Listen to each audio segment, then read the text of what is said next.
5-star characters are for nerds. Why would I roll for these characters that aren't guaranteed until 90 pulls deep on a banner when I could just roll for the 4-star characters that are guaranteed every 10 pulls? Therefore, vis-a-vis, I say that to say 5 stars are for puss. I'm kidding, by the way. Don't specifically roll for 4-star characters on a banner. There's no guarantee that you get the one that you actually want. I would know. So today I'm going to be clearing the Spiral Abyss with only 4-star characters to give you an idea of teams that you can use for your clear, along with some strategies that you can implement to help you clear the Abyss faster. But also to give you your daily reminder that you need to build Xiangling. I can't take it anymore. I'm sick of Xiangling. I try to play Diluc. My Xiangling deals more damage.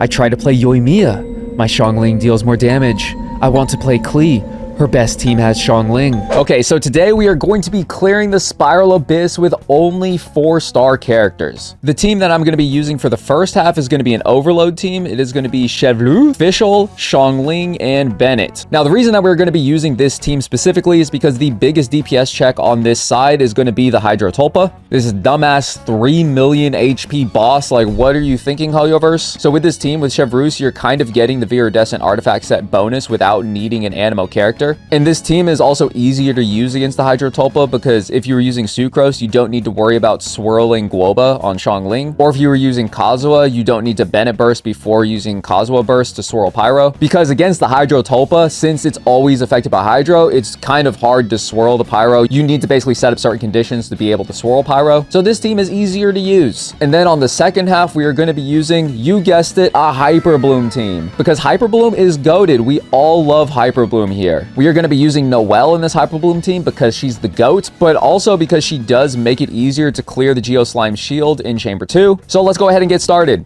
Right now, I'm using a support build on Chevreuse, so all you really need to do is proc an Overload reaction, and then you get the hold bullet.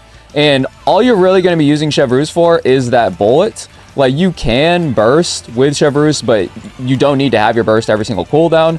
It's not really necessary. Chevreuse is just here to buff the team mainly. So all you're doing is just using that elemental skill whenever you can. And then you're just using Xiangling and Fischl like for the constant overloads. And also you want to make sure that you're constantly battering Xiangling the entire time because your main source of damage is going to be Xiangling's burst. It is insane how much damage this team can do. Like, Chevreuse is actually helping out a lot, and she's freaking level 70. And I just threw HP artifacts on her. That's it. We're going to go ahead and save our burst. I don't think that we need it. Yeah, we don't. Okay, so because we need to save Xiangling's burst. You want to make sure that you save your burst for the next chamber. Energy recharge is really important. And now for here, I do apologize, Noelle, but Noelle doesn't really matter in this chamber. You can actually just get away. You can actually just get away with not using Noelle in this chamber. I will use Noelle for the Fab proc. I'm so sorry, Noelle. I'm just so sorry. You always want to make sure that you're really close to the Thunder Manifestation, or else it'll start using all of those stupid-ass moves where it starts flying all over the screen and all that. Because the moment that you aren't right next to it, yeah, you get this move. See, I was off a little bit right there. We're just going to use Noelle to tank a little bit of this. And then, great thing about Kale is that if you have her Constellation, I think it's her C4, then you can actually apply a lot of danger with just her elemental skill, so you don't actually need to burst every single cooldown. And then we're going to Xiangling burst, and now our rotation is complete. See how easy that is? And then now all we are doing is funneling energy in for the next rotation. Wow. Everybody stand back. And then I think we got everybody's burst. Nice. Solid rotations right there. The rotation's really easy also. Like, that's why I decided to show this team off, because overall, like, the team is very straightforward. It's almost mono pyro because you're using Fischl. Like, there's not really reactions that you have to worry about because they're just kind of happening automatically. It's so easy. You don't need 5-star characters. Okay. Now for here, we're going to do this to get rid of these Geo Shields as quickly as possible. Nice. And then now we can just throw these out, and we can start Hyper Blooming. Let's go. Hyper Bloom, our favorite reaction. Okay, and then that's them down. I need to make sure that I'm funneling Sing Cho properly. Do I not have energy recharge artifacts on him or something? Did I take something off? I'm finding it slightly difficult to keep his burst up. I'll check afterwards. All right, he's going to be a little close. Keep your butt cheeks clenched. I think we can do it, though.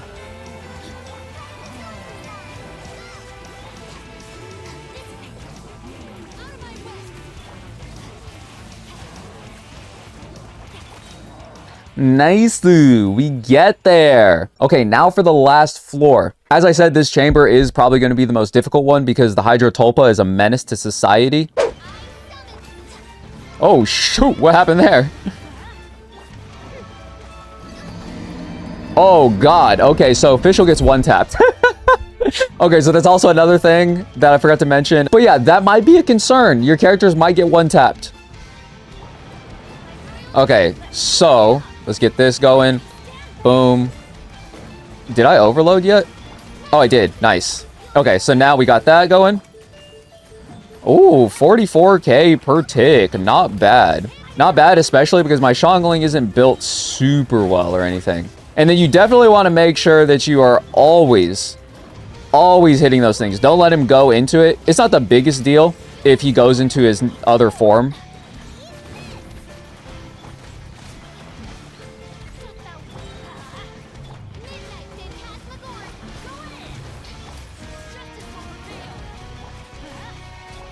Nice. Witness the power of Goha. All right, now they should both go in the corner, right? Imagine them both going into the corner. Come on, then.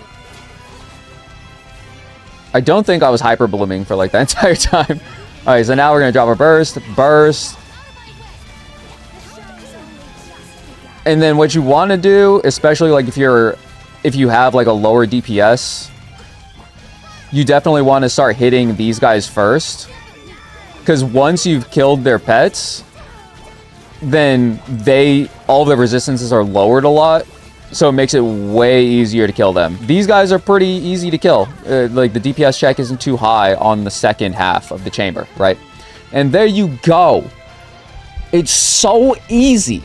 As I've been telling everybody, you don't need 5-star characters. You don't even need to pull on a banner.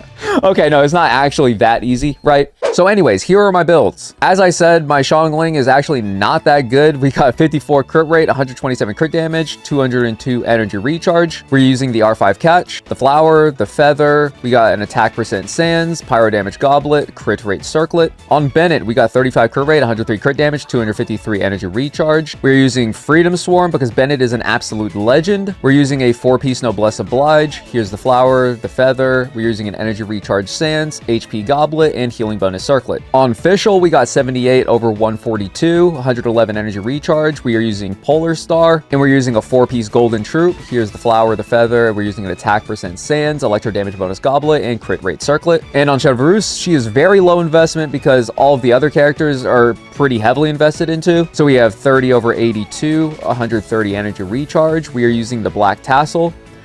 And we don't even have plus 20 artifacts yet. Here's the flower, here's the feather, HP, HP, and HP. And now for the Hyper Bloom team, we have Noelle at 66 over 117, 213 energy recharge because we are using Favonius Greatsword. We're using Husk of Opulent Dreams. Here's the flower, the feather, energy recharge sands, geo damage bonus goblet, and crit rate circlet. And then for Kuki Shinobu, we have 935 elemental mastery, 5 over 62, 133 energy recharge. We are using the Iron Sting, and we're using a 4-piece flower of Paradise Lost. Here's the flower, here is the feather, and elemental mastery, elemental mastery, elemental mastery, of course. Then we have our level 80 Kale. I definitely need to take her up to level 90. We got 59 over 103, 233% energy recharge. We are using a Favonius Warbow, and we're using a 4-piece Deepwood. Deepwood is very important for Hyperbloom teams. Flower, feather, energy recharge, dendro damage bonus, and crit rate circlet. And lastly, we have Sing Cho, who by the feel of it, I'm pretty sure is not on a full artifact set. We got 32 over 115, 182 energy recharge. And we are using a Favonius sword because Riot has not... Riot Hoyoverse has not given me a R5 sacrificial sword yet. I've been playing this game for 3 years and I still only have an R2. Kinda cringe. And as I thought. Okay, here's the flower, here's the feather, attack percent sands, hydro damage bonus goblet, healing bonus circlet really helps out on Xingqiu. So we actually want a crit rate circlet there. And also for a Hyper Bloom team, you could just use 4-piece emblem, or you could use 2-piece noblesse, 2-piece emblem, 2-piece hydro damage bonus. You know, I think that'd actually be better because the attack percent doesn't really matter on a Hyper Bloom team. So I actually shouldn't have been even using a 4-piece noblesse anyways. But yeah, those are the builds. You don't need 5-star characters. 5-star characters are for nerds. Thank you very much for watching the entire video if you did. And just remember, you don't have to believe in yourself. Believe in me. Believe in the me that believes in you. And I'll see you in the next video.